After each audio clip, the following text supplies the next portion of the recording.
Hello there, you wonderful, wonderful listeners. It's just me right now. I just wanted to let you know that I did something really stupid while recording. I somehow had two mics on my end by mistake, which caused this weird echoing thing to happen in the audio. I tried my best to fix it. I think it still sounds kind of terrible. The other two, Cole and Peter, sound perfectly fine. I'm really sorry about that. I will make sure to check for that next time we record. And yeah, I hope you enjoy this episode despite that. And have a good day. The Baulder has 3 gates. One of them is like 30 years old. The second one is like 25 years old. And and the third one is a few months old. It is like 30 minutes old. That's way young for a Baulder. Yeah, it's Pebbles Gate 3. Welcome to Pebbles Gate 3. I'm Cole. And I'm laughing hysterically on the inside.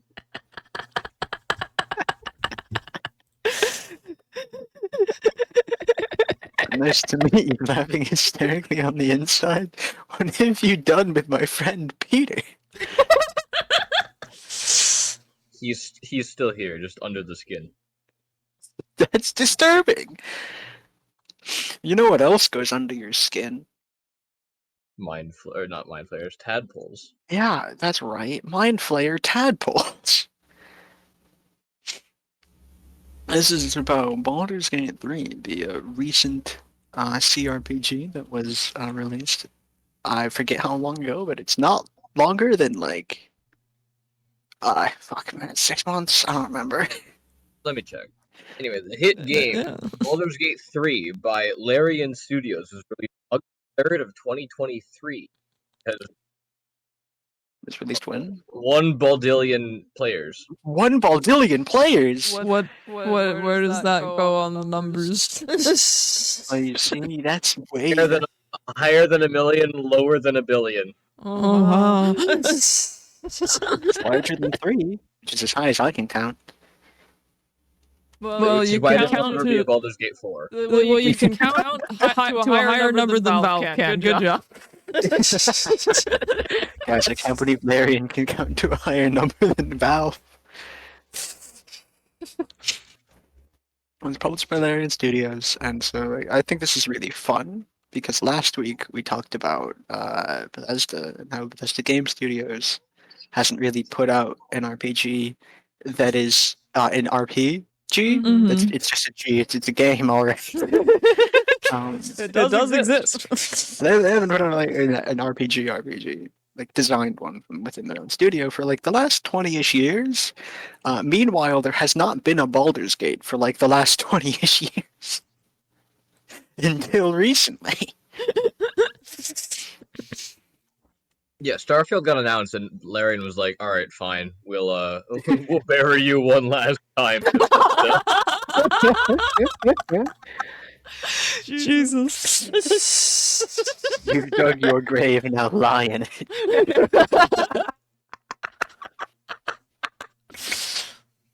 You think you're going to space? No, opposite direction.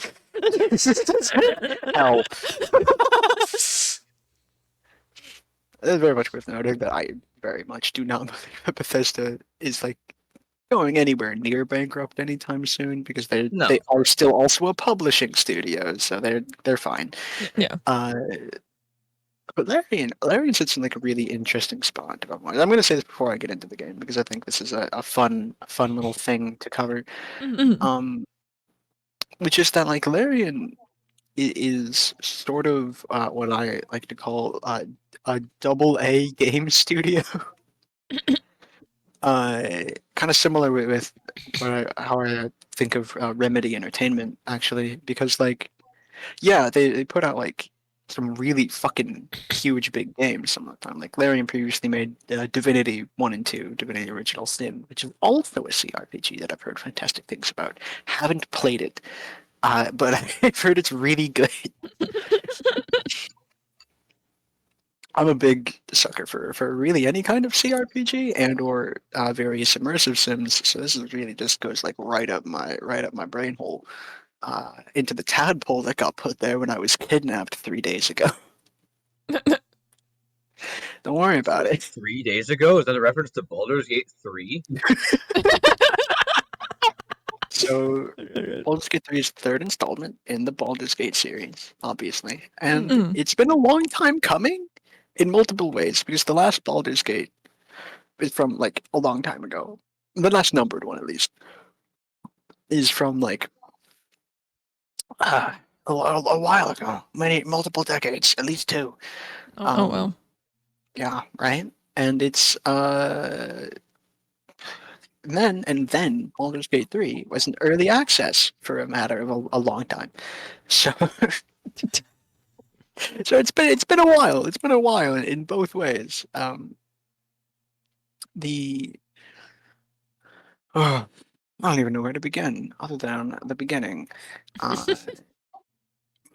gonna have to stand up for a second. Okay.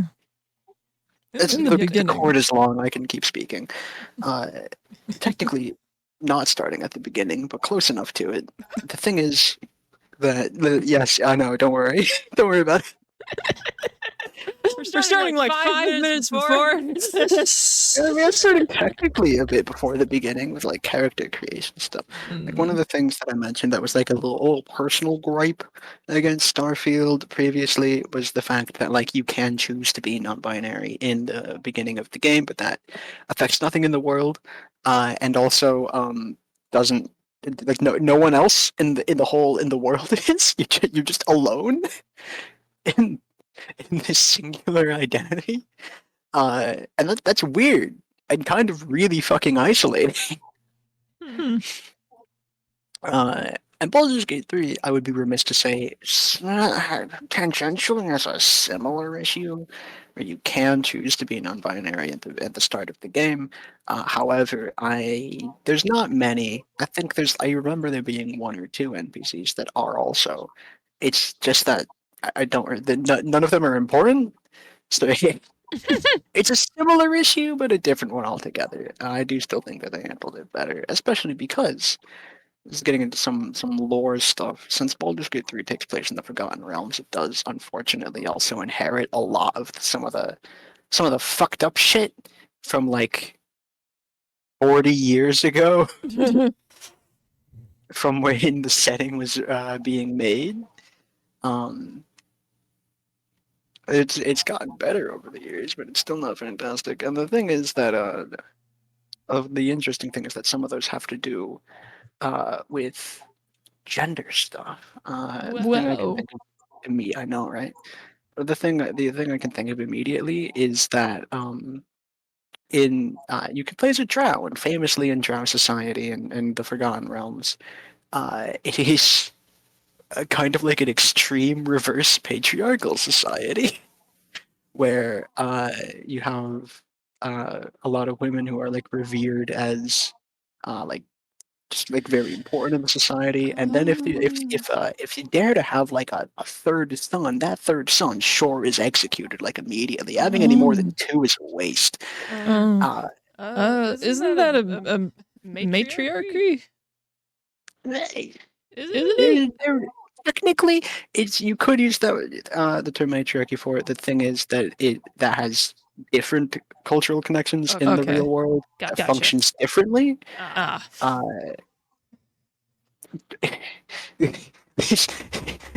Unfortunately, sociology is really fucking complex, man. I opened a can of worms that I can't comprehend, so I'm just gonna close it again and let you continue. I am a worm. I live in this. Would you listen to our podcast if we were worms? Probably not. We wouldn't be able to say anything. Yeah. Because worms don't talk. So it's like that. And if you play as a woman drow, you have the opportunity when you go to the Underdark to just exercise all kinds of power in all kinds of ways. Whereas if you play a male drow, you kind of are stuck being a bit of a social reject at best. Um, although still by other people in the Underdark, because the drow are kind of a big force of conquering in the Underdark, doing lots of enslaving down there. Slavery is extremely common in the Forgotten Realms. It's the immediate way that Wizards of the Coast tries to make sure that you know that like this civilization is bad and evil. They just make them slavers, because everyone knows that slavery is bad and wrong. Mm-hmm. Only when it's while, racially motivated. kind of especially If you if you earn your slaves through less bigoted means, I feel like it's perfectly fine. 100%. You really do just exist to say odd shit at random times. Yeah, a little bit.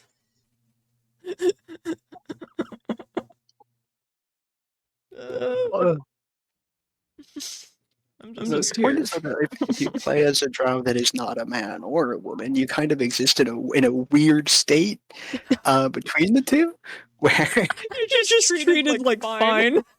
yeah, It's not worse, it's just fine. that's what happened when I played the game. Oh, I was guessing. That's basically what happened. For a listener's clarification, I have seen nothing about this game, despite everything. All I know is that it's loosely related to D&D, which I do a lot. So Loosely related is inaccurate. It is effectively D&D as a video game. Okay. Got It even takes place in the Wizards of the Coast sponsored default campaign setting of the Forgotten Realms, therefore it does inherit a lot of issues logistically that I'll talk about later. For now, I want to talk about all the things that I really, really like about the game.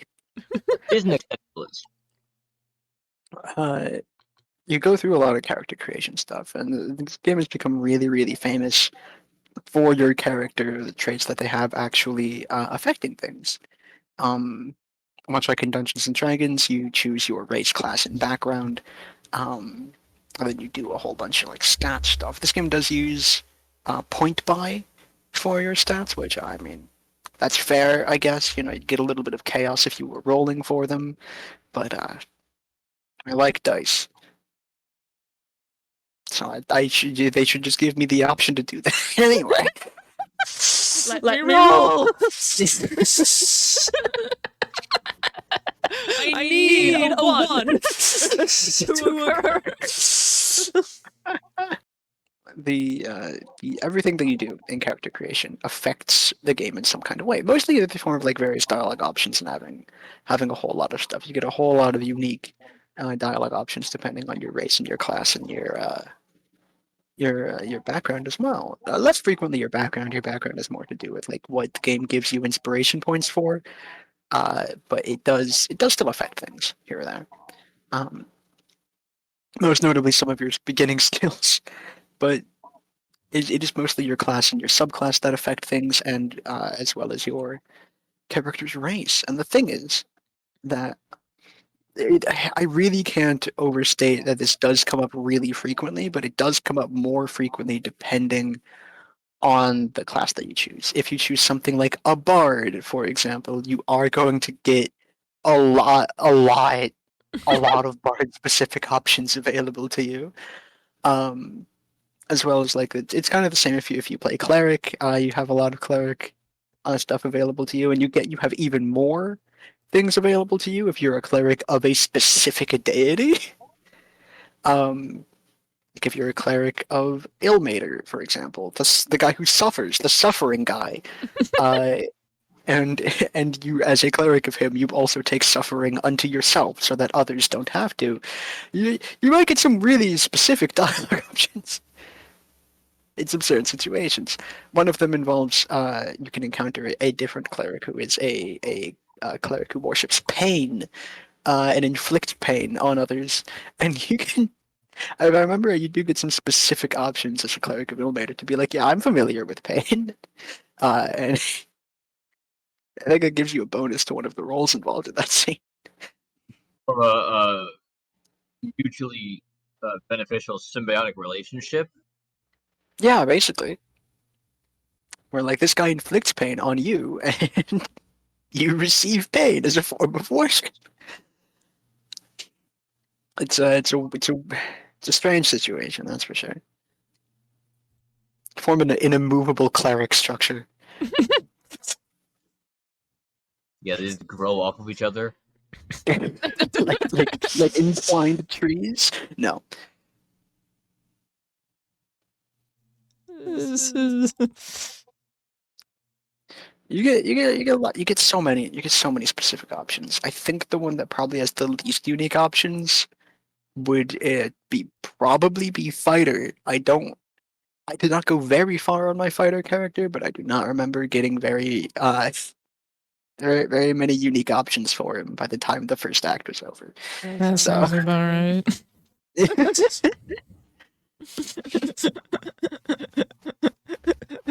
I like being fighters, though. Doesn't mean there aren't any. It just means there's not a lot. How dare they not have the homebrew bone night? How dare they not have the unofficial bone night class? But yeah, there's so many things depend on it. Whereas the past several Bethesda games have been just straight G's. Personally, I would tend to put them more in an action adventure category than an RPG category. Baldur's Gate 3 is an RPG to the core, all the way through. It manifests everywhere, constantly, all the time. And of course, I really can't like talk. This definitely has a lot to do with the fact that it is straight up adapting Dungeons and Dragons into a video game. That's just the nature of it. When you take a tabletop RPG and adapt it into a video game RPG, you're just gonna get another RPG. That is just the nature of things. But even still, there's a lot of different ways. There's so many different things that you can do that affect a bunch of things drastically. We're going to cover the first act briefly and some of the major divergences that could happen basically within like I don't know, the first like 6 hours. It's a long game. We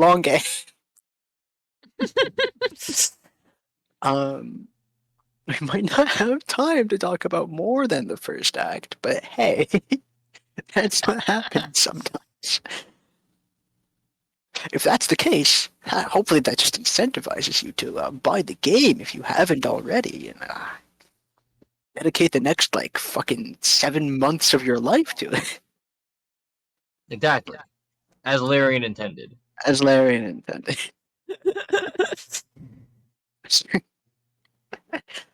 You begin the game as either the character you selected or the character you made. Because if you want to be a little, I'm gonna say a little lazy, sorry, then you can choose one of the origin characters. Origin characters are the ones who make up like the default party that you can do. They are the other 6 individuals that accompany you. They are as follows. As you tend to meet them, you don't have to meet them in this order. It's completely possible to not do that, but you can. Otherwise, this is typically the order I'm fairly certain that people tend to meet them in. Might not be. I know for sure that you meet Lae'zel first. Lae'zel is a Githyanki. She is. The Githyanki are a heavily militaristic outer planar people who roam the multiverse fighting mind flayers and also want to conquer the multiverse one day. The multiverse? But they're too busy fighting mind flayers at the moment to really be bothered with that. Oh. She dreams of becoming a champion knight and flying a red dragon by the side of the Lich Queen Vakith, the ruler of her people. who she venerates like a deity. Although technically Blackith is not a deity. If you say that to her, she will be really fucking pissed at you. That is her default state, to be clear, is just generally at least a little angry all the time. But that's fine. I love her for it. The second person that you are probably guaranteed to meet is Shadowheart. You meet Shadowheart when she is stuck in a Mind Flayer pod aboard the ship that you begin the game on. We'll get to it. She is a cleric of the deity Shar. Shar is actually a god, but she kind of sucks real bad. She's a deity of pain and loss and darkness, and seeks to fully usurp the night and the sun, to plunge the world into eternal darkness and also despair forever. If you, when you find out about Shadowheart and talk to her about it, she does kind of try and spin it in a good light of like Shar teaches us to like move beyond pain and loss so that it can no longer affect us. But in Act 2, you meet a whole bunch of other Shar worshippers, and man, those guys sure do just love inflicting misery. So, maybe not the best people to throw your lot in, but she is she's kind of on a bit of a different bent than a lot of other Shar worshippers, and that is a thing that you can explore with her character as the game progresses. And those are the two characters that you meet aboard what is called a Nautiloid, a Mind Flayer ship that has abducted not just you, but several other people, all of whom will slowly be turned into mind flayers. I say slowly as if it doesn't happen over the course of a week. You included. This is, of course, a fate that you wish to avoid. So, when the pod gets briefly scraped by one of the Githyanki dragon riders that are hunting it, your pod gets shaked free, and you are shook free. I hate life. Shook free. This is what was happening yesterday. This is what.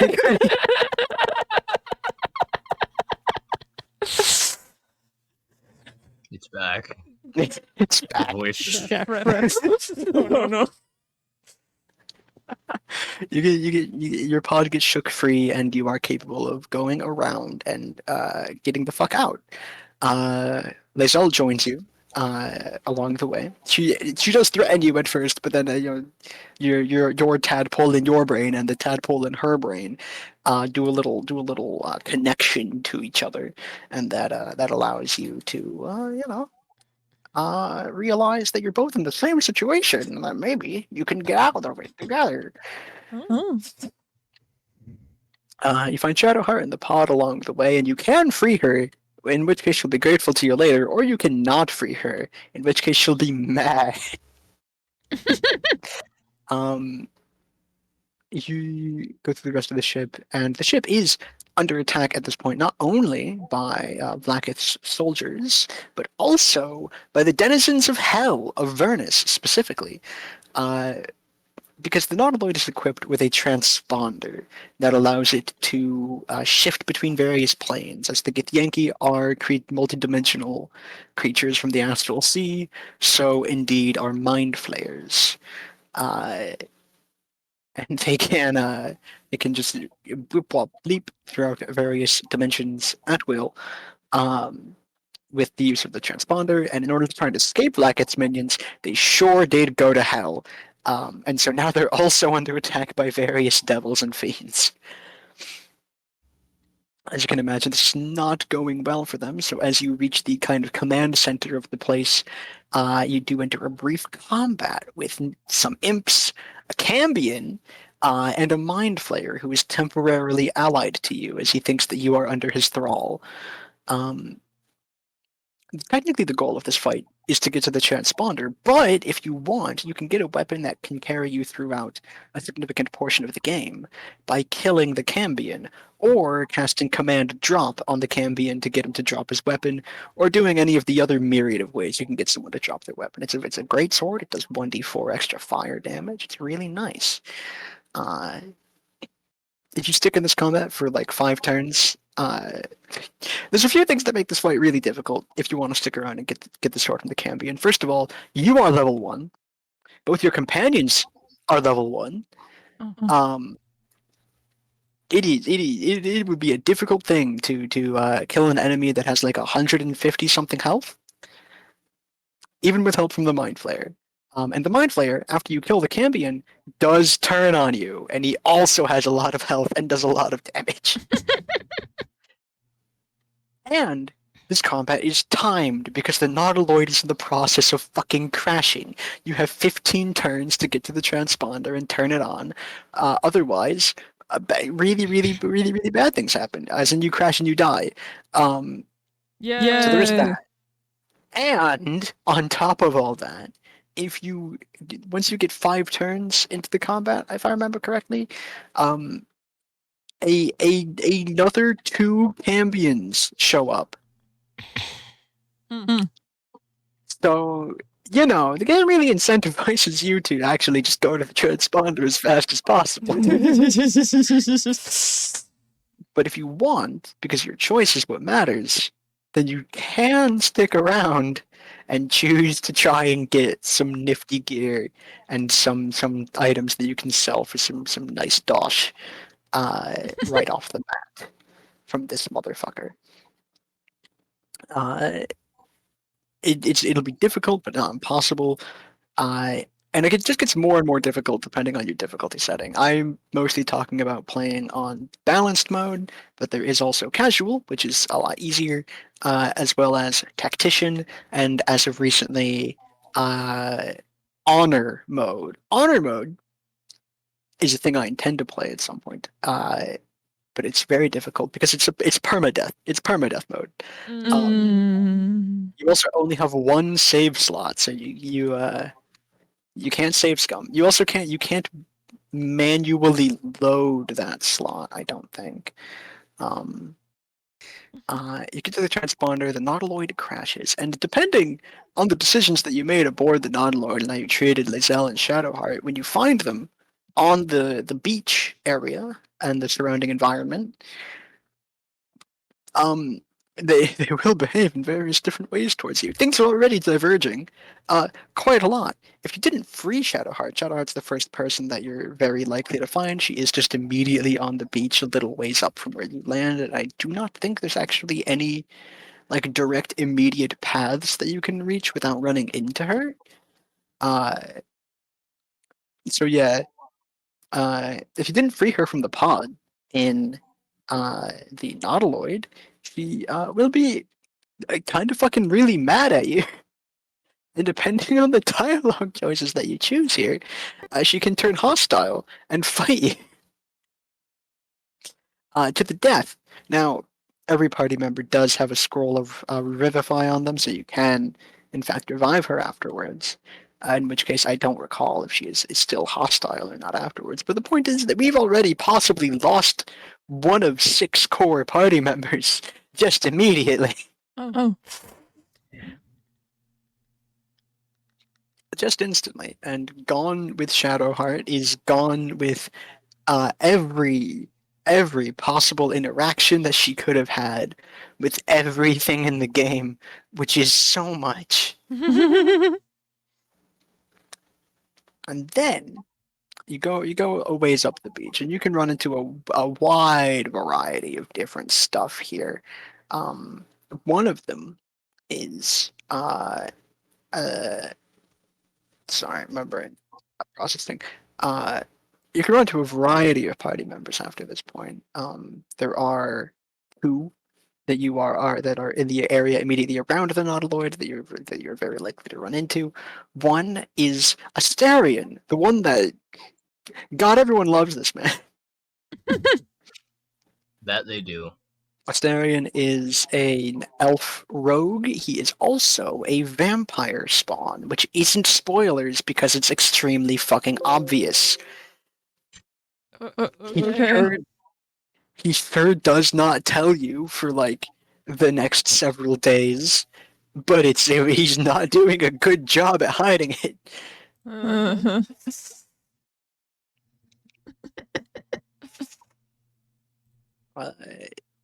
he accompanies you after threatening you for a bit because he did see you walking around in the ship just completely free. So he thinks that you're allied with the mind flayers when you are probably not. You can totally. choose to think that turning into a mind flayer is a good thing if you if you want to think that. No, I would never. All right, yeah, great. I'll just take the supreme psychic power myself then. Jeez. Why would I ever want to do that? This isn't. Yeah, no, I'll eat the crazy magic tadpole offered to me by a mysterious stranger. No. It's okay. I can do it if we really need it. You're a big kid now. You can eat the sentient tadpole. Yay! The other part member that you're likely to meet in the sort of wrecked nautiloid area is Gale of Waterdeep, who is my favorite personally. He's a pretty cool dude. He's a wizard. This sure is a I person. like wizards. Sure is a guy. Yeah. There was a glitch shortly after the game had launched that caused Gale's romantic interest in the player to go up really, really quickly. So a lot of people didn't like him at first because there was a bug that caused him to be like really, really pushy. Just hi. 5 minutes later. Hey.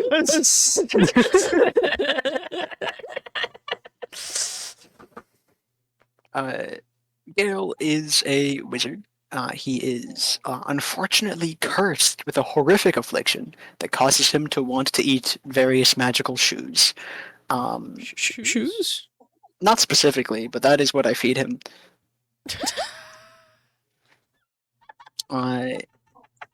He has inside of his chest a Netherese orb. This is connected to some deep lore shit that I don't want to talk about right now.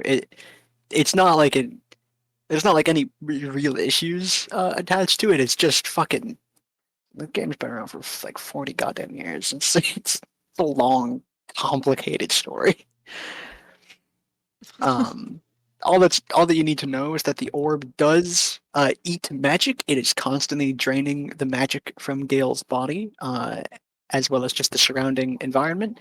And if it doesn't get enough magic, it does explode, leveling the area of a small city in the process. So yeah, it is in your best interest to feed Gale magical items. Just it doesn't have to be any powerful ones, just a little pithy little ones like these shoes I found. Gale can have some magic shoes as a treat. Yeah, as a little treat. It's wizard dinner. It's good for him. Yeah, generally, if you don't feed Gale magic items at least 3 times, it is only 3 times. You don't have to give him three things. Then he does get afflicted with a debuff, so it is good for him. Trust me. I know wizards. I know I might have been declared by our friends as a warlock druid hybrid, but I do know wizards. Trust me. Trust me, bro. I'm very trustworthy. Mm-hmm. Hey. You explore the surrounding environment, and you're likely to run into several things, depending on the directions that you go in. One of the things that you're almost guaranteed to run into is a druid camp. Speaking of druids, that is currently under siege by a whole lot of goblins, and the the game does immediately ally you with the druids and the other people in this grove against the goblins, but nothing is stopping you from choosing to attack the people defending the grove if you want.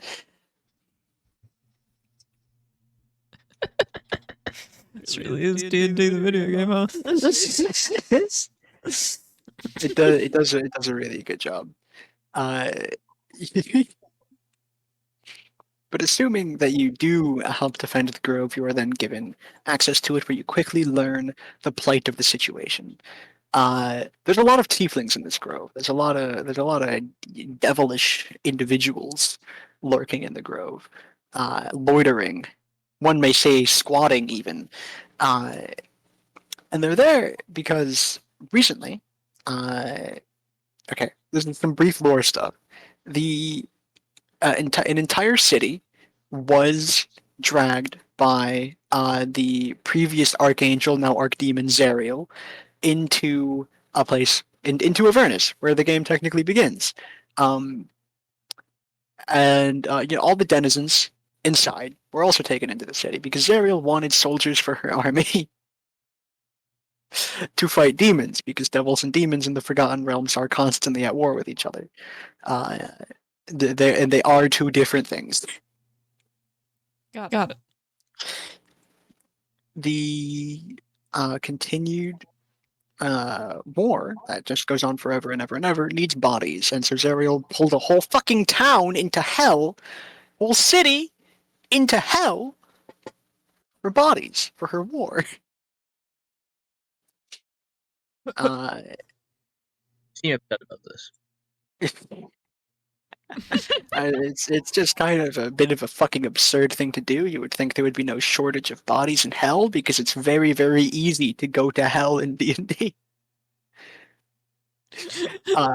So you'd think that like bodies would not be the thing that. But I don't think that Zariel exactly thinks a lot of things through, because the way that she became an archdemon was by being fucking an archdevil, rather. Apologies. She's not an archdemon, she's an archdevil. Wow. After telling us they're different things, you got them mixed up. Racist. She whoa!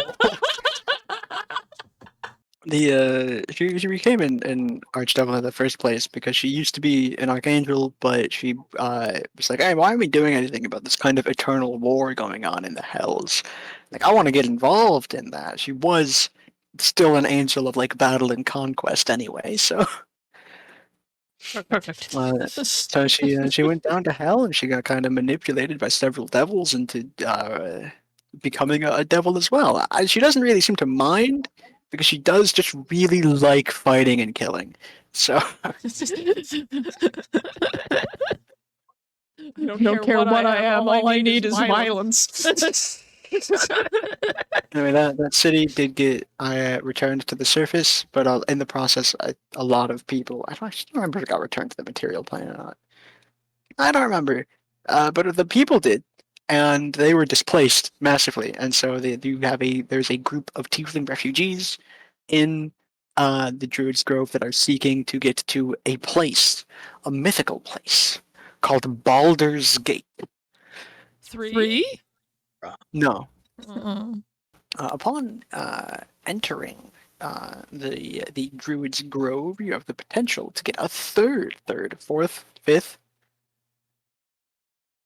I don't know. I think Another fourth? party member. Wow. Yeah, fifth. His name is Will. I forget his last name. Will last name. Will last name. He does have an important last name. He is Will Ravengard. That's it. Will Ravengard is the sort of half disowned son, or fully disowned, honestly, son of a duke within Baldur's Gate. He is also secretly, not so secretly, a warlock, a fiend warlock with a fiendish devil patron. Ooh. He does, however, strive to be very heroic in all that he does. He's a good character who was kind of manipulated into a deal with a devil. Very classic archetypal hero, man. How the content, how all this stuff unfolds is also like basically entirely up to you as the player of the game. Lots and lots and lots and lots and lots of things. So you learn the deal with the Druid's Grove is that the Druids really want the Tieflings to leave, because they are under attack by goblins, and they believe they are under attack by the goblins because the tieflings are here. Um, for a few reasons, they think that for a few reasons, uh, none of which are, true or reliable. Come from reliable sources, but man, they sure are convinced anyway. And uh, you were given just so many options, like fucking immediately. One of them is, of course, that you're given pretty quickly here, is to by way of the sort of pseudo leader of the tiefling refugees, is to just like just kill the current temporary leader of the grove. Just kill her, and also like a whole lot of druids, I guess. But like we don't really have another choice here. Like we need the resources to continue on the road to Baldur's Gate. We got it. We the roads have to be safe, and if the druids are like the druids want to kick the tieflings out, and they're preparing to kick the tieflings out, because they're doing a rite called the Rite of Thorns, which will fully close the grove to all outsiders permanently, forever, which seems like a fucking overkill, but Just burn down the grove. that is also an option. What? Are you telling me that I can commit arson and mass deforestation at the same time? Well, I mean, it doesn't really change the landscape, but you can destroy the grove. Can I specifically burn it down? There is fire involved. If you want there to be fire involved. Well, I guess there's going to be you would have to be the one to set the fire. Well, then I guess there's going to be $60 out of my debit cards. What you fucking care about is the ability to be an arsonist? I should have told you that sooner.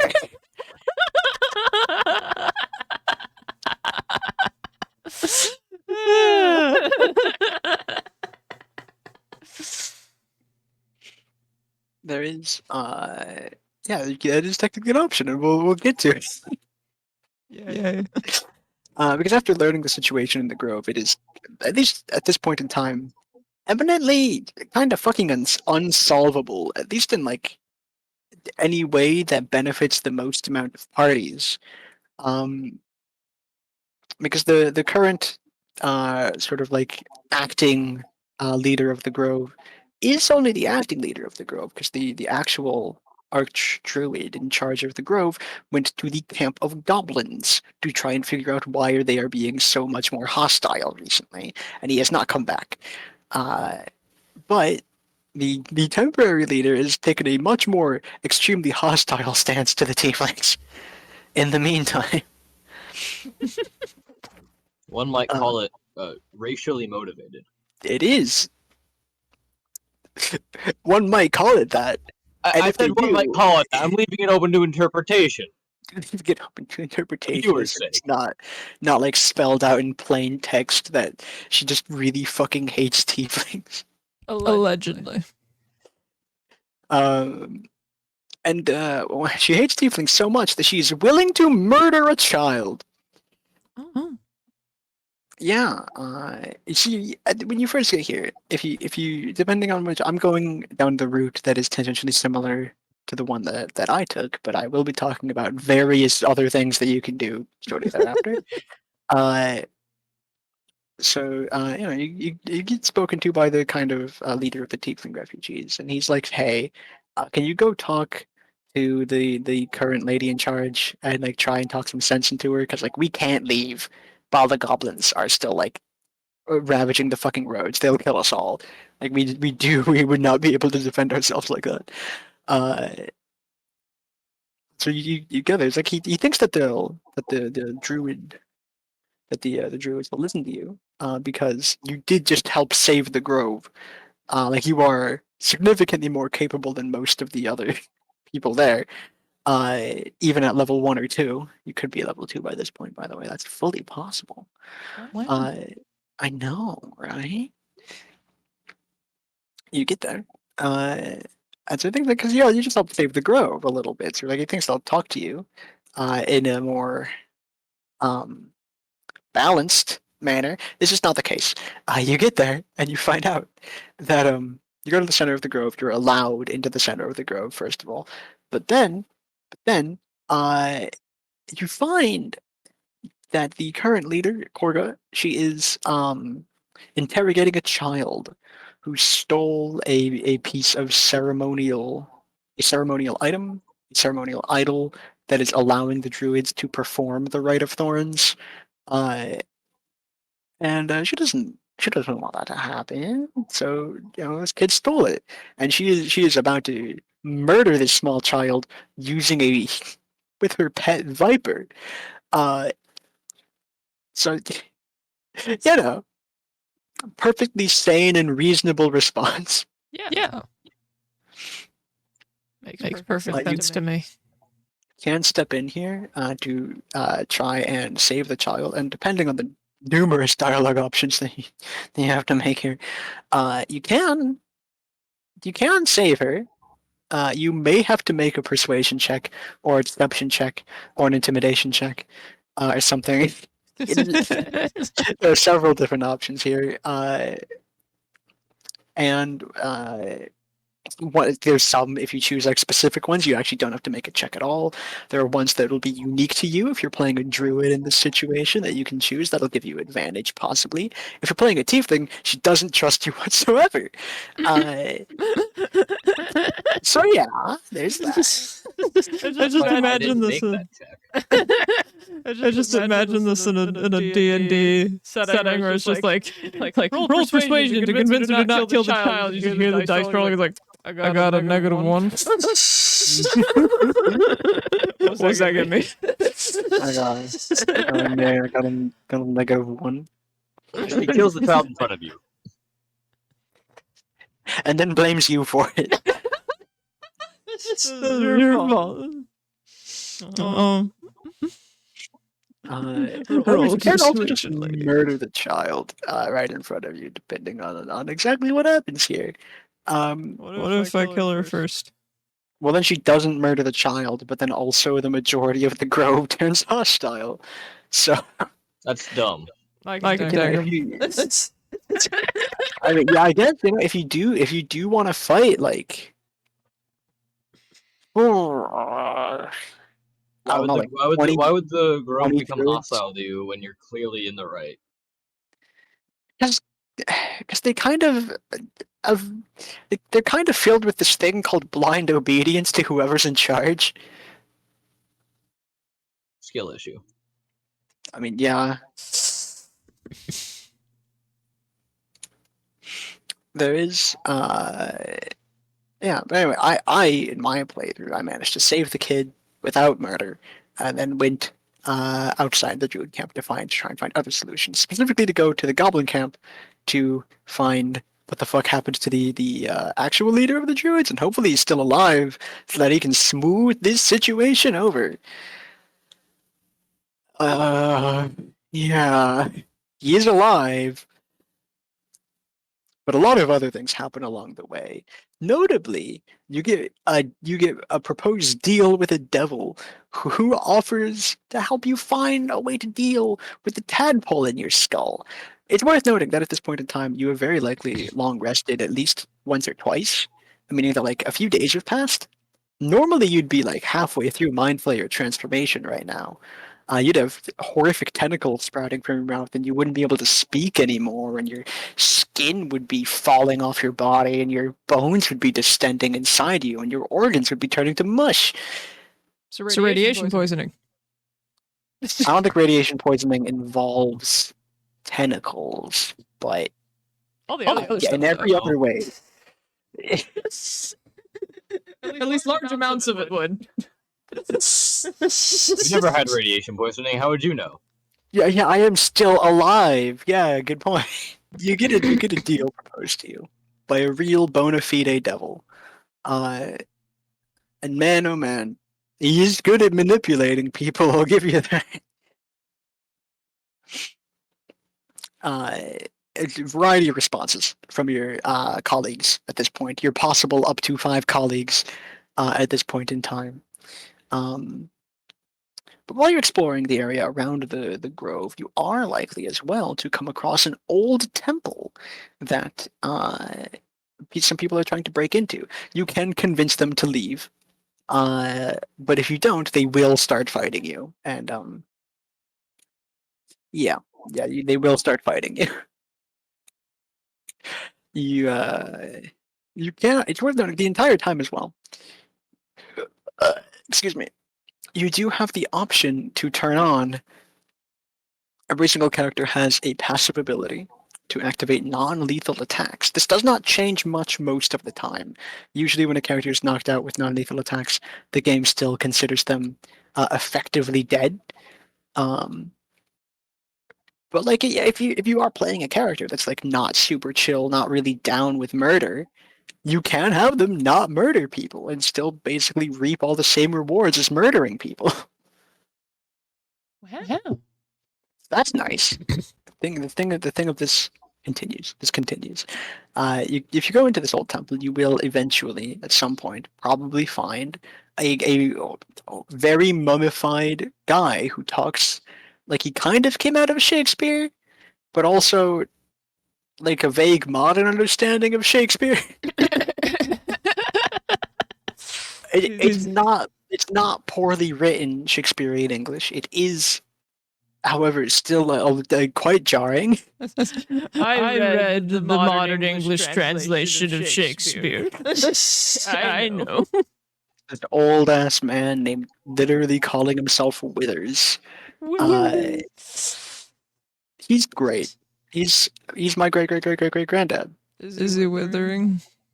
Oh my god, absolutely. Okay. So the name Rather he has withered already. It's the name. Yeah, it's Makes Withers. Withers.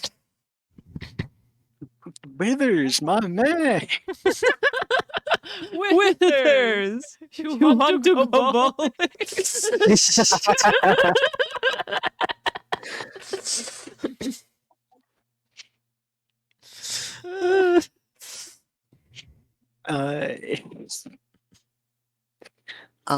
Yeah, Withers offers a few fun little things. He joins your party at the base camp that you can form, and he offers a few unique services. One of which being the ability to just revive any dead teammates for like $200, and the other being to summon dead people back to reality, put just like make their souls flesh again, but specifically only temporarily, so that they can seek vengeance against the people who killed them. This is this game's mechanic for having hirelings in your party.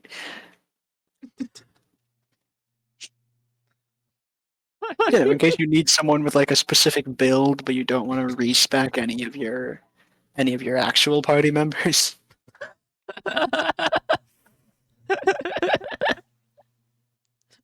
We have the main party, and then we have the unpaid interns. No, they're not really like really revived or like actually conscious, so it's not paying them really that bad. It's just like a flesh muppet. And also, I'm not really their boss. Withers is sort of like it's his responsibility to pay them. I'm just like contracting them out. I give Withers the money. If he then does not pay his quote unquote employees, that's his issue. Skill issue, some may say. Skill issue. Yeah, monetary skill issue, Withers. What are you even doing with the like 200 money I give you? Not gold. Just money. Money. Yeah. $200. 200 straight up cash. On the way to the goblin camp, you find an old town that the goblins have taken over. This is the fun thing. Depending on a whole lot of things, you could possibly make the goblins believe that you're actually on their side. specifically, if you're playing a drow, you can the goblins will just believe that you're on their side regardless because the army that they've gathered has a lot of drow in it. And drow are like the commanders typically of this army, so they just think that you're kind of in charge. Oh, heck yeah. But if you're playing most anything else, you will have to like make a few checks to make them think that you are just a part of them. Otherwise, you can fight, just like a fucking giant town full of goblins. No biggie. I can take him. Probably not, man. There's so many. Hunt them all. There's so many. Kick them all into oblivion. I really want you to get this game now because you can totally punt them all. I don't think you can throw them, but the shove action in this game is actually a shove bonus action. I fucking love the shove action. I love the shove action. I can shove them all into oblivion. Cole, remember that time we had to restart the boss fight because I wouldn't stop it? Yeah, there's a boss fight. And Peter won by shoving it, but like if you shove an enemy into a bottomless pit, they die, you don't get the loot off their body. So I really wanted to actually kill it's a hag. The enemy was a hag. Mystical fey creature who's a horrific fucking being. I wanted the stuff. You want to give me the stuff. Also, we went there a little too early anyway, and so we couldn't win the fight to the end. So we did just shove her in the hole again. Sounds like the answer to me. I want to fight later in the game by causing an explosion next to a man, which shoved him into a pit of lava, and then he burnt to death. Yeah, so that happens. There's a few quests that you can pick up here. One of them involves a little snurf nibbling man, a little deep gnome man, gnome from the Underdark. He is doing stuff here, a variety of things even. It's kind of unimportant right now, so we'll come back to it. Maybe. There's a lot in Act 1. There's a lot in the entire game, but there's also a whole lot in Act 1. And so I'm really just trying to cover the broad strokes so we can talk about the big ways that things diverge, depending on the choices that you make and who you are, who your character is. You go through this area, and the next area immediately after is two places that you can choose to go to, really. You can go into a little swampy area, whereupon you will find, lo and behold, a woman pretending to be a woman. What? I realized halfway through my sentence that I actually was saying something. She looks like a woman. She is also a woman, but she is also a hag. Breaking news. Woman Disguises herself as another woman. Woman was woman the whole time? Okay. So that's where that leads you. I would not recommend going there. Pretty like anytime. I would recommend going there a bit later after you have a few more levels, because at this point you're probably level 3, maybe level 4. You should be able to reach level 5 before you leave Act 1, like no problem. I recommend doing her then, killing her then, fighting her then, because otherwise it'll be a bit of a struggle. Because Peter and I fought her when we were level 3, and man, oh man, was that a bad decision? I don't know what you mean. Sounds like a great idea. Baldur's Gate 3, level 3, fight her at level 3, and Baldur's Gate 3 makes sense to me. Play the whole game only at level 3 with 3 party members. Yeah. And the other direction does take you to the Goblin Camp. And there's so many things in the Goblin Camp. This is where the biggest major diversion of Act 1 can happen. Because you can choose to side with the goblins. If you want, you can totally do that. It's it's a good option. I think it's a good option at least because there's a lot of text, there's a lot of exclusive things that you get to it. There's not as many exclusive things as the other way because I will say, by going with the Goblin Camp, you do miss on your sixth party member. She will not like you. She will fight you immediately. And also some other things will be unavailable to you. Like all the stuff from the Goblin Camp will be unavailable to you. The Tieflings, if you rescue them, are a running subplot throughout the game, and they no longer appear if you massacre the Grove because you also kill all of them. Perfect. It is all around a you miss more stuff than you gain. I think it is one of the better examples of like doing an evil run in a game because you do gain things that you don't otherwise get, but it is also like you still get less than doing any other kind of alignment, I suppose, for the thing. So again, it's chronically a problem in various RPGs is the fact that playing an evil character is just not as fulfilling, and also you get less stuff for playing an evil character. So it is, it's an eternal struggle. It's an eternal struggle with RPGs, desperately trying to figure out something to do with that. Because generally speaking, a lot of the time when people play RPGs and they get attached to the characters, they don't want to be like a horrific evil person to them. But like the choice has to be there, and that choice has to feel like an actual decision that matters. And that's really fucking hard to do. I do think Baldur's Gate 3 really does strike a better balance of it than most other things. It's far from perfect, but it's a lot better than like trying to think of an example that won't get people really fucking angry, and there are none, so I'm just not gonna say anything. But it's really better than most other RPGs. But you should say it anyway. I should say it anyway. It's a lot better than going pure Renegade in Mass Effect there. Oh, yeah, that will get all just angry. Yeah. Listen, Renegade in Mass Effect has a lot of really cool moments. Unfortunately, also, it feels bad to play. So you can side with the goblins at this point in time. That will cost you your sixth party member. It will cost you a other potential party member that you can get in the future as well. It destroys a whole subplot existing, but you do get a different sixth party member out of it. So But like, I want to punt them all. she isn't an origin character. With the shove action, Elena, you can punt anyone almost. Brilliant.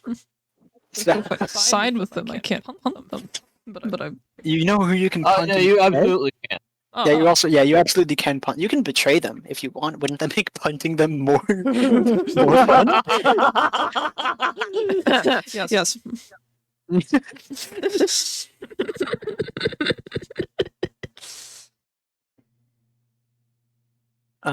Most of the ways that you get into the Goblin Camp is by pretending to be aligned with them anyway, so... That is if you want all the things in the Goblin Camp. I believe now, with the current update, there is an alternate way to get that alternate sixth party member. Because, listen, that sixth party member does have a really, really good redemption arc. But, the thing is, though, that you can't access that redemption arc unless you side with the goblins and destroy the entire grove and kill all the tieflings. So it was kind of like too big of a cost for just an additional party member who isn't even on like the game cover art.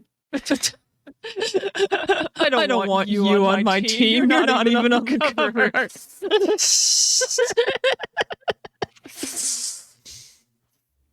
I do believe that they have added a way to get her now. I think if you activate non-lethal attacks and you knock her out while she is hostile to you, she shows up in Act 2 and you can recruit her there, I'm pretty sure. Aren't you the guy that knocked me out? Cool, let's be friends. No. No. She is kind of being mind controlled, so. Oh. Didn't you knock me out? No, the fuck you mean no?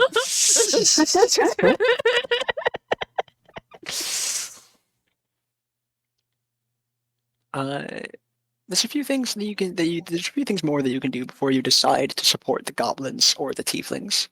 And that is, in the swamp area, there's a few things that you can investigate, and you can find that the current temporary leader of the druids is cavorting with a different. Hang on, I have to sneeze.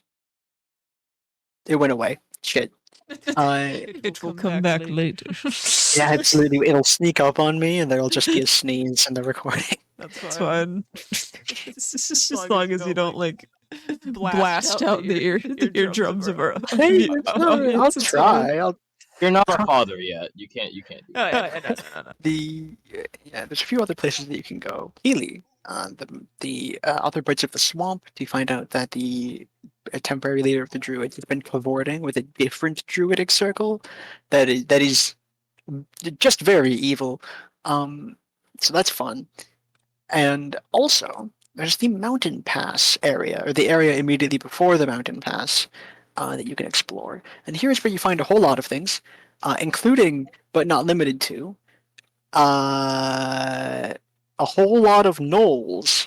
Gnolls are fucked up hyena men. In fact, you watch a gnoll be born right in front of your eyes. Do you want to hear how gnolls are born?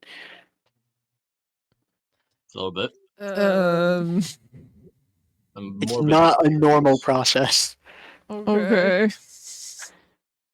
So see, all gnolls are cursed by the devil/deity Yinogu, who drives them all to madness immediately from the moment of conception.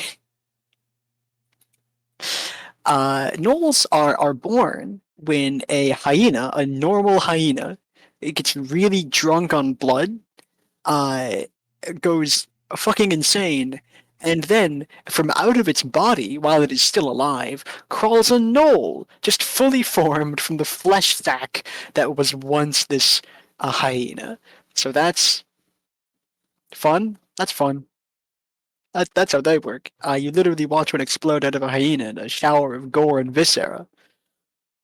You have a very interesting definition of fun.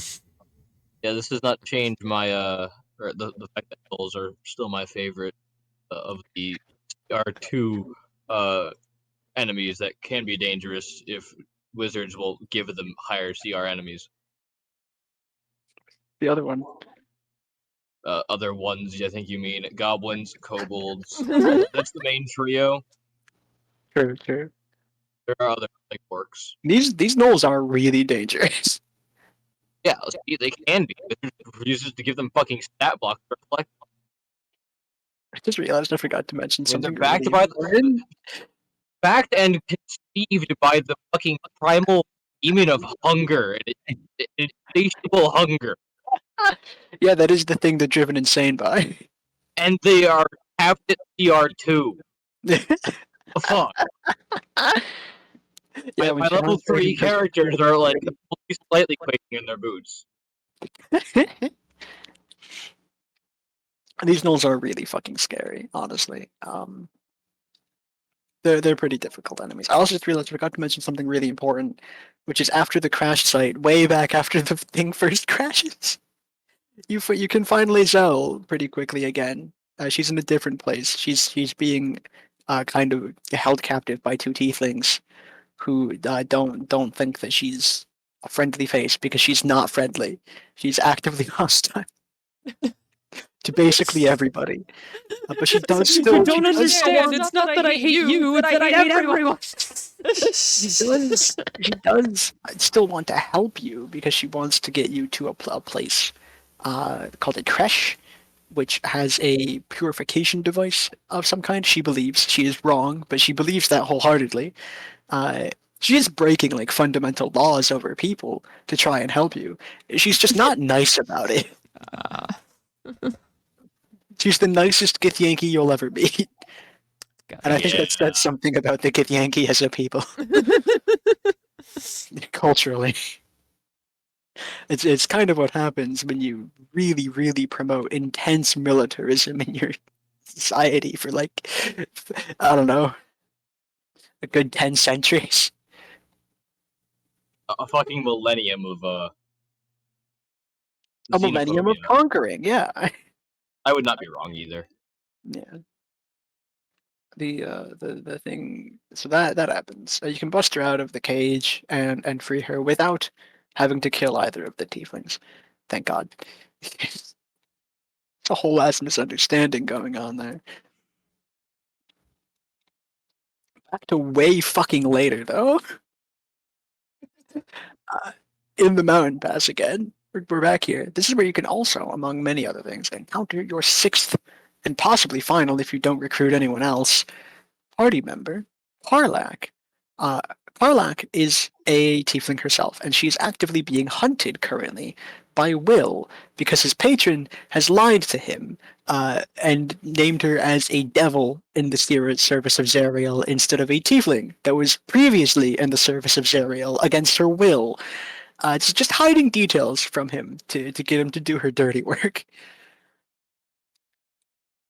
Uh, and if you encounter Karlak with Will in your party, or if you see her back at camp with him, he will try to fight her, but he knows that something is wrong pretty quickly, and you can very easily convince him of the fact that, like, yeah, she's very obviously not a devil, dude.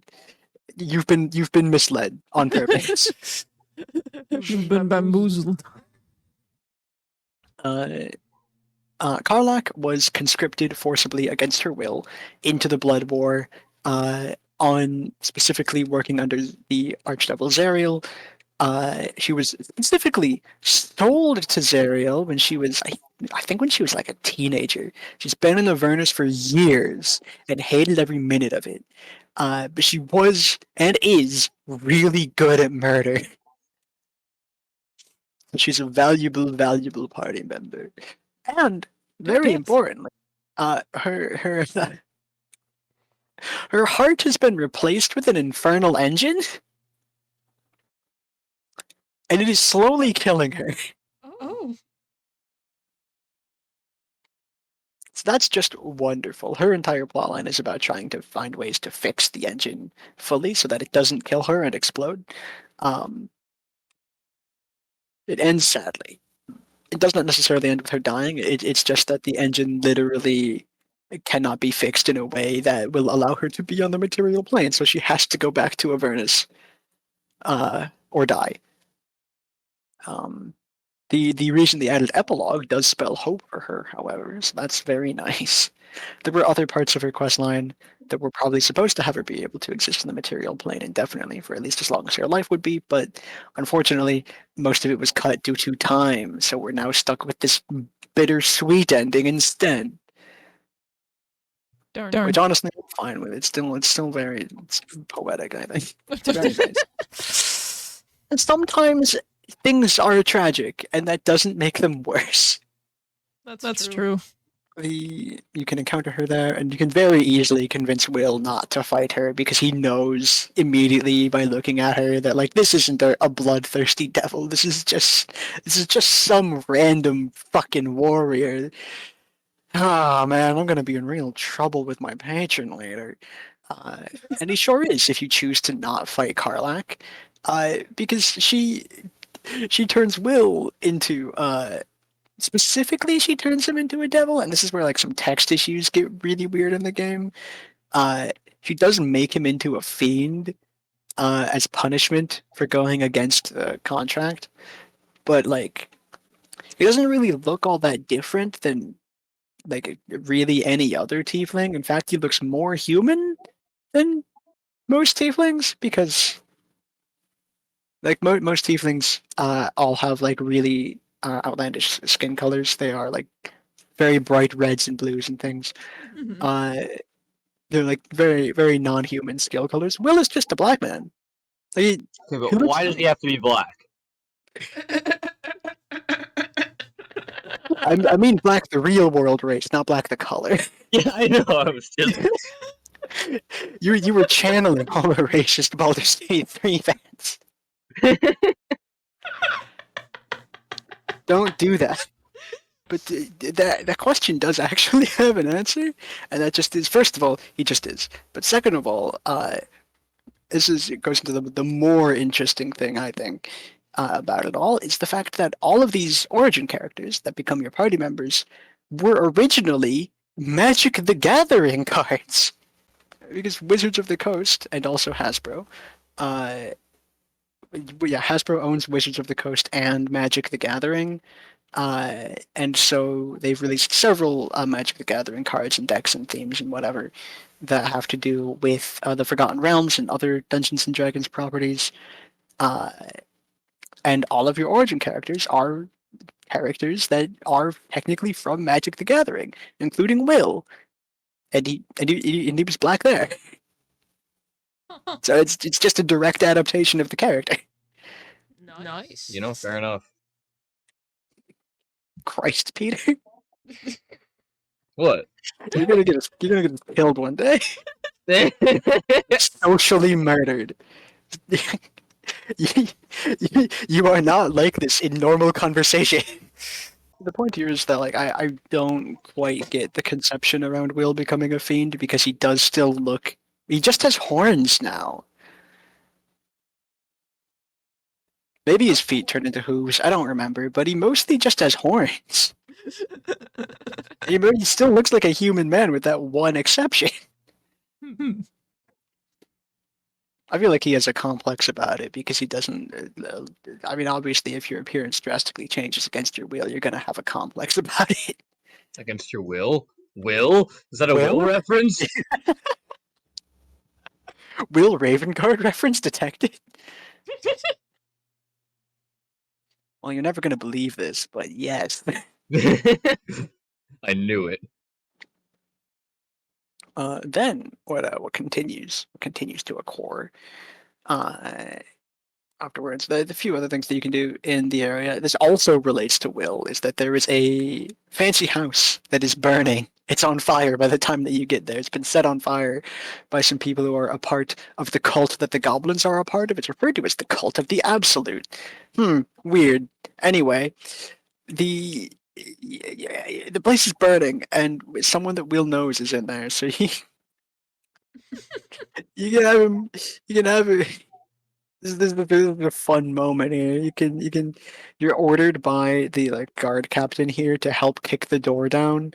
Help get the door down because there's debris on the other side that's blocked it, and you can. You have Will in your party at the moment. You can turn to him and be like, "Well, you heard her. Will, help kick the door down." And he does just fully kick the door in with a kick. Nice. He gets inspiration for that, actually. That's really funny. This is where you find out that Will's dad has been kidnapped by the cult of the Absolute. No. So that sucks for him. That's most of the things that are kind of important that you can do in the areas around Act 1. So let's get into a lot of the ways that things can just wildly fucking change. Oh god, there's so many. First of all, you can lose a lot of party members really easily. If you first, I always say you can lose Shadowheart. You can lose Lae'zel if you choose to be confrontational in a way that she doesn't like. Lae'zel really likes it when you are confrontational with her, because that's just how she works. She's mean to you, and she appreciates it when you are mean back. But if you are mean in ways that don't click with her necessarily, she can choose to fight you. So that's another one down. One may say even biting some dust.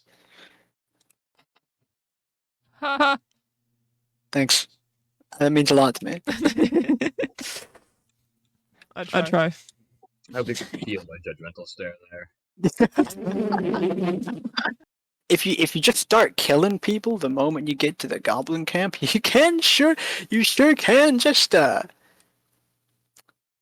fight Will right off the bat. Just end his life. Death. Earlier, while you're still like exploring the crashed ship area, you can get into a fight with Asterion because he does threaten your life, and you can choose to just start fighting him about it. So there goes another one. And the way that Gale shows up partway stuck in a wall, because as he was falling, he found like a magical transportation rock, and he tried to connect to it with his magic, and he kind of fucked up the process because he was falling out of the fucking sky. You Because can he was pull him also on out. the ship. Yeah. You can pull him out, or you can just leave him there, and he'll die eventually, or you can like push him back in. I actually don't. Or if you're playing the Dark Urge, you can cut his arm off. Yeah, I have not been mentioning the Dark Urge because the Dark Urge changes a lot. But yeah, you actually bite his arm off. Ah. But yeah, the Dark Urge is quite disturbed. You can bite off Gale's arm, and he just is in there forever. You really can just leave him there, and he just dies eventually with no one to help him. And then when it comes to Karlach, well, if you've already killed Will by going against the Druid's Grove, she's going to be really mad at you for massacring the Tieflings. So she'll just start fighting you immediately, and then congratulations, you've now killed all 6 origin characters. Congratulations, you're probably going to be like alone for the rest of the game, with the exception of the character that you get access to by killing the Druid's Grove. Her name is Minthara. She is a drow, and she's fun to have around. What if I kill her also? Well, then she's dead. On going into Act 2, you will have just yourself. Brilliant. Just how I like it. I only go alone. I only go alone. But in order to ensure that I go alone, I kill anyone who could possibly be a friend to me.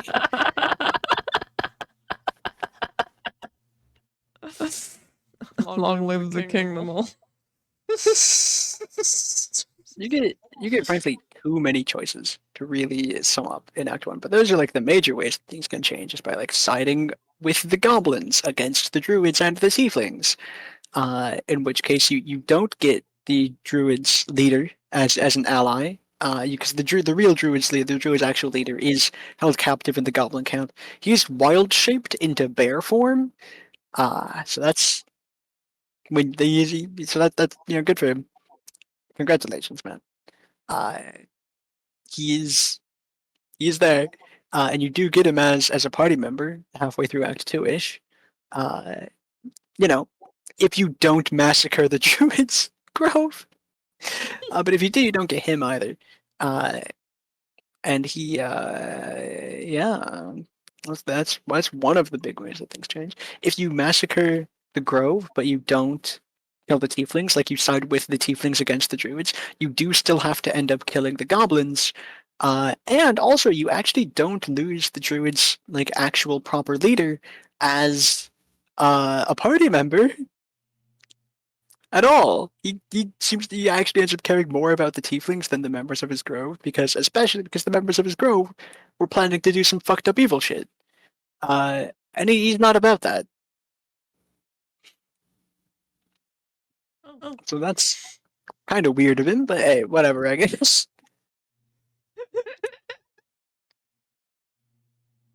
He doesn't even seem to mourn them. Well, I guess he has been alive for a good few hundred years at this point, so I don't think death phases him anymore.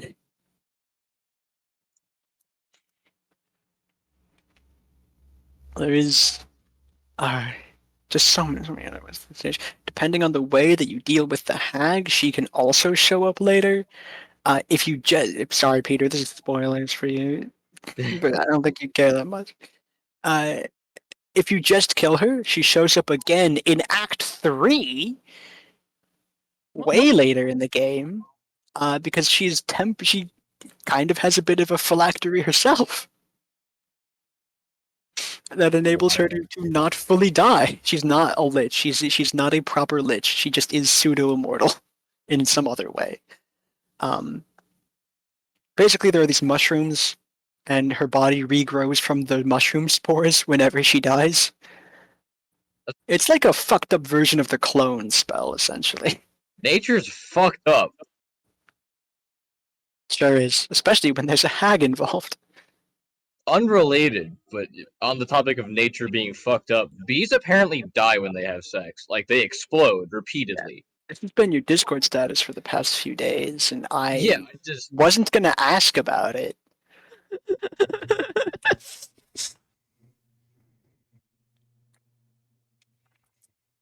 You having a good day, extended cut viewers? Nature, yeah, nature's super fucked up. It's like that. All I'm saying is that, like, you know, if like a wolf has too many cubs that it can't care for, and also it's like really starving, it will eat one or two of them. Well, yeah, but I would do the same. If I was starving and I had children, meat's back on the menu. You resort to cannibalism too easily. You don't resort to it easily enough. Yeah, this is a small amount of the changes that can occur in Act 1, and each of these changes causes more changes in Acts 2 and 3. It's a big old domino effect, because at the end of the day, what Baldur's Gate 3 really cares about is who the character that you're playing is. It even cares about this to the extent that if you choose to play as an origin character, you get a fundamentally different story, because you are now playing as one of the characters that you would otherwise just have in your party. Right? Like, if you choose to play as Gale, Gale has a friend that is a Tressum. A Tressum is it's a cat with wings, basically. And if you choose to play as Gale on the first night that you long rest, his Tressum friend Tara shows up to comfort him and also make sure that he's eating like anything at all, because he's kind of in like a major depressive slump. But hey, that's how wizarding goes. I don't know if I want to be a wizard. Playing as Astarion had some dream, a nightmare about the vampire lord that turned him and tortured him for the last 200 years. Karlach actually has the most amount of voiced lines if you choose to play as her. Most of the other origin characters remain silent as you're playing them, but Karlach has a pretty decent amount of voiced lines, and you get like unique narration about how her infernal engine feels. Like, the game fully changes quite significantly if you choose to play as an origin character, and the one with the most amount of changes is none other than the Dark Urge. The Dark Urge is an origin character that is fully customizable, unlike the other 6 who are all sort of locked into their own stuff that you can't change. The Dark Urge is fully customizable in every single way, in the same way that creating a custom character is. And it changes just basically most things that happen to an extent. The Dark Urge is filled with a horrific, indescribable urge to murder and kill, and also eat people, and sometimes have sex with corpses. Thoroughly disturbed individual. Yes. This is quite. But also wakes up a full fucking amnesiac, and so you don't know why you have this urge, or what's up with it, or anything about yourself. The only thing that you do know, as it's spelled in the opening narration, is that you need to resist this urge. Although you can also choose to fully cave into it, and you do become really powerful by doing that. It does come at the cost of your like soul, essentially, and also like I guess your morality. But Who needs that? playing a D&D character is you kind of end up being in a lot of morally gray areas anyway, because you are doing a lot of You're doing a lot of murder. I don't think that most people know about the non-lethal option. You kill a lot of people, and not all of them deserve it. Non-lethal? What's that? All I know is murder. I was going to say all I know is punt. Oh, that too.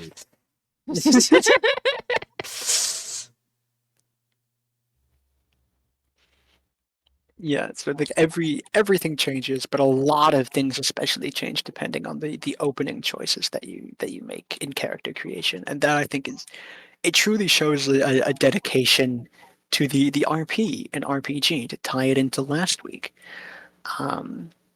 where it is where Bethesda does not care about who your character is. That is all Larian cares about. To the point where the very first words that you hear in Baldur's Gate 3 are the words, "Who are you?" And then the very catchy opening theme begins. It's really good. That's that. And there are, however, a variety of issues that Baldur's Gate 3 has in its setting that it has inherited from being set in the Forgotten Realms. And the biggest of them all is really just the sheer abundance of fantasy racism that exists. There's so much. There's so much all over the place. If you're playing a tiefling, prepare to get racist at. If you're racist at. If you're playing a drow, prepare to get racisted at. If you're playing a Githyanki, you're playing a half drow, same deal. If Yeah, but from both sides of the fence this time. yeah, but now no one fucking likes you.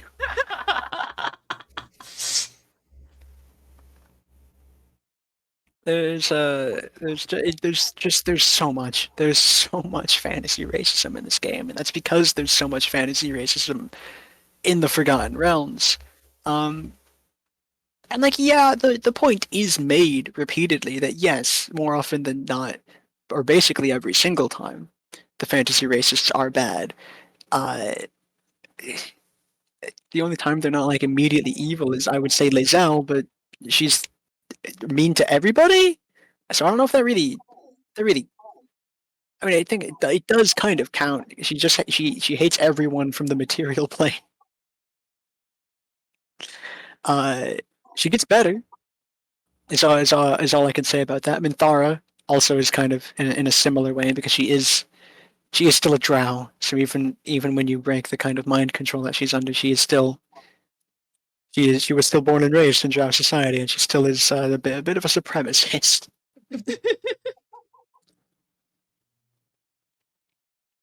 But yeah. I don't really have a lot more to speak to on the issue. It's just an issue that exists, and there's not an easy way of solving it because like the Forgotten Realms is like basically 40 years old almost, if it isn't already. And so a lot of these elements are like fully just baked into the setting. There is not really a way to easily remove them or a way to make them softer. They're fully there, and there's like choosing to not adapt them, you end up with leaving a lot out. Choosing to adapt them, you end up with a game full of fantasy racism. Woo!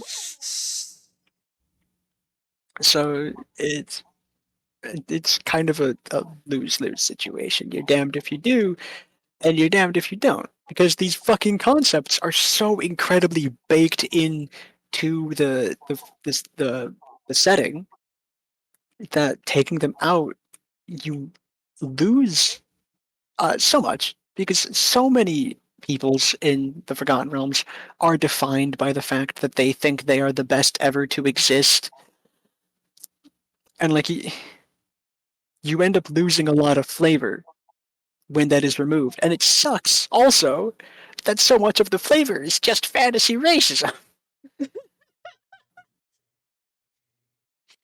I still think Baldur's Gate 3 is a really good game. I still think it's a great role-playing experience. It just also has this inexorable issue that can't really be solved. That's really the most major issue with it, and I think it's probably the most important one, because the rest of the game, like, yeah, there are mechanical nitpicks I can have. There are like other various flaws with it that I can poke at. But unlike last week's examples, I don't really feel the need to, actually, because I feel like most people who were like at least into the game as much as I am, I'm not to brag or anything.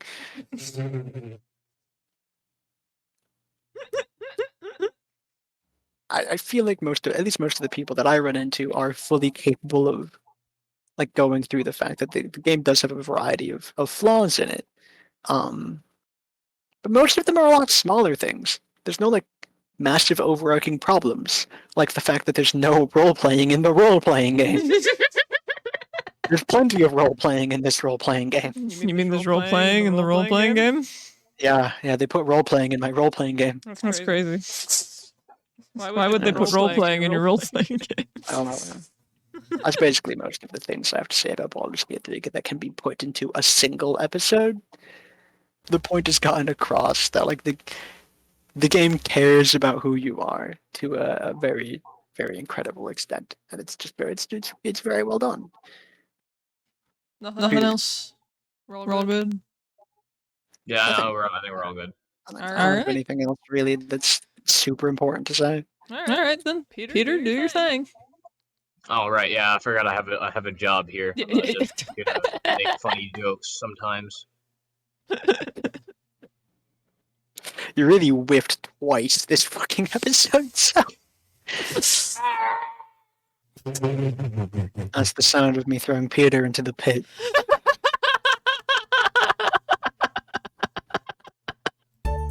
I roll a persuasion check to convince the viewer to subscribe to the channel.